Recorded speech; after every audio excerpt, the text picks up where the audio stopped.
Chemistry chapter number 9 का हमारा lecture number 6 है आज। Derivation of the expression for equilibrium constant for general reaction. ये हमारे पास जनरल रिएक्शन है और उसके इक्विलिब्रियम कांस्टेंट हमने डिराइव करना है कि इक्विलिब्रियम कांस्टेंट किस तरह से डिराइव करते हैं, Kc किस तरह से डिराइव करते हैं। इक्विलिब्रियम कांस्टेंट आपको पता है Kc is equal to Kf over Kr, Kf over Kr, constant for forward reaction, constant for reverse reaction के इक्वल है। यहाँ पे हमने एक जनरल रिएक्शन लिया है A plus B C plus D कि A और B रिएक्ट करेंगे और ये कौन से प्रोडक्ट देंगे, C एंड D। तो यहाँ पे A के साथ हमने A लिखा हुआ है, B C D, ये क्या है, नंबर ऑफ मोल्स कि हमारे पास कितने कितने मोल्स रिएक्ट कर रहे हैं। जैसे यहाँ पे एक जनरल रिएक्शन है N2 3H2 और 2NH3 मिल रहा है। तो फॉर एग्जाम्पल जो N2 है हमारे पास, ये इसको हमने लिख दिया A, H2 को हमने लिख दिया B और दे रहे हैं हमें ये C। तो N2 के साथ कितने नंबर ऑफ मोल्स है, 1, क्योंकि इसके साथ कुछ नहीं तो 1 ही होगा, तो 1 मोल, एक 1। फिर B के साथ कितने नंबर ऑफ मोल्स हैं, 3, तो यहाँ पे हमने 3B लिख लिया और ये 2NH3 दे रहे हैं 2C। इस तरह से हमारे पास ये एक जनरल रिएक्शन है। तो आपको पता है इसमें दो रिएक्शंस पाए जा रहे हैं, एक A प्लस बी रिएक्ट कर रहे हैं और C प्लस डी दे रहे हैं फॉरवर्ड रिएक्शन, और फिर C प्लस डी रिएक्ट कर रहे हैं और वो A प्लस बी दे रहे हैं reverse reaction.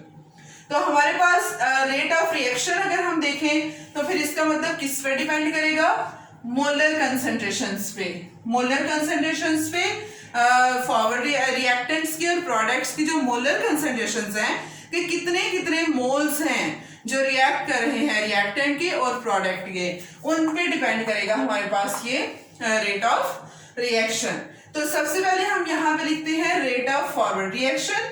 Rate of forward reaction किसके डायरेक्टली प्रोपोर्शनल होता है, रिएक्टेंट्स के, product of reactants A and B। ये हमने A लिख लिया और B लिख लिया। आपको पता है इनकी जो कॉन्सेंट्रेशन है उनको हम इसी तरह से लिखते हैं। ये मैं आपको दोबारा लिख के दिखा देती हूँ।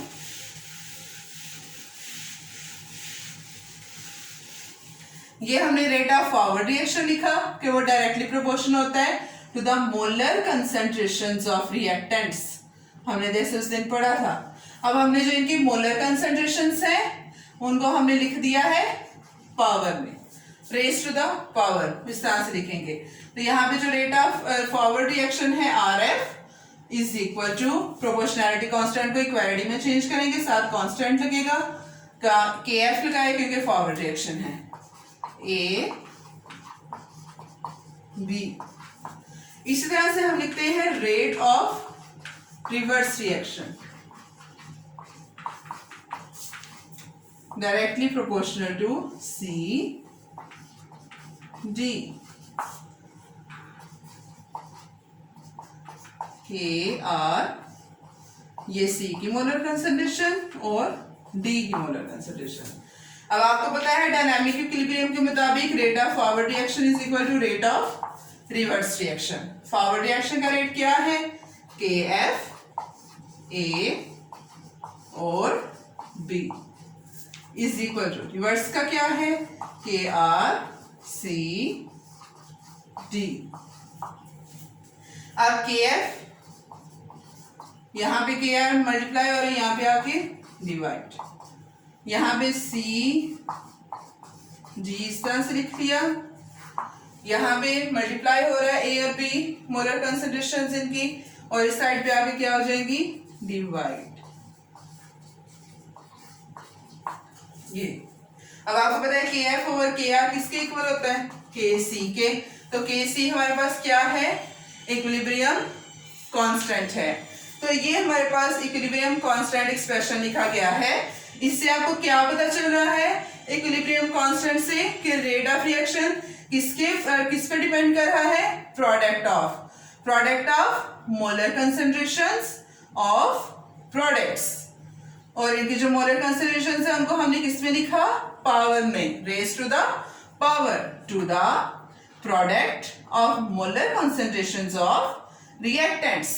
प्रोडक्ट मीन होता है कि हमारे पास रेट ऑफ रिएक्शन किस पे डिपेंड कर रहे हैं, जो हमारे पास प्रोडक्ट बना है उनकी जो मोलर कॉन्सेंट्रेशन है उनका हम प्रोडक्ट लें, उनका हम मल्टीप्लाई करें टू द जो हमारे पास रिएक्टेंट्स हैं उनकी मोलर कॉन्सेंट्रेशन है उनका प्रोडक्ट लें।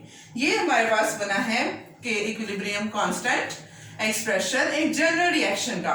अगर आपने इसको समझना है तो आप इसके साथ रिएक्शन लिख सकते हैं, जैसे हमने लिखा N2 3H2 2NH3। यहाँ पे रेट ऑफ फॉरवर्ड रिएक्शन क्या है, रिएक्टेंट्स लिखेंगे N2 और H2। N2 लिख लिया, H2 लिख लिया, H2 के साथ क्या है 3, तो हमने कहा कि हम जो मोलर कंसंट्रेशन है उनको पावर में लिखेंगे, तो वो 3 लिख लिया। अब ये हमारे पास रेट ऑफ फॉरवर्ड रिएक्शन बन गया। उसके बाद rate of reverse reaction is equal to KR और साथ हमारे पास जो प्रोडक्ट है NH3 रेज टू 2 लिख लिया। अब हमारे पास RF is equal to RR, यहाँ पे ये RF में क्या है KF N2H2 3 ये लिख लिया, और RR में क्या है NH3 2 और KF over KR is equal to KF में हमारे पास यहाँ पे NH3 है ये लिख लिया, और यहाँ पे ये मल्टीप्लाई हो रहा है इस साइड में जाके डिवाइड हो गया है। ये हमारे पास लिखा गया है इक्विलिब्रियम कांस्टेंट एक्सप्रेशन इस रिएक्शन के लिए। ये जनरल रिएक्शन है। इसी तरह से जनरल रिएक्शन का जो इक्विलिब्रियम कांस्टेंट एक्सप्रेशन है वो सारे रिएक्शंस पे जो रिवर्सिबल रिएक्शंस हैं सब पे यही अप्लाई होगा। इसी तरह से हम लिखेंगे, बस उनके नंबर ऑफ मोल्स चेंज हो जाएंगे। जैसे एक और रिएक्शन है N2 प्लस O2 और ये मिलके दे रहे हैं 2NO, मतलब नाइट्रोजन गैस है ऑक्सीजन गैस है मिल रहे हैं और बना रहे हैं नाइट्रिक ऑक्साइड गैस।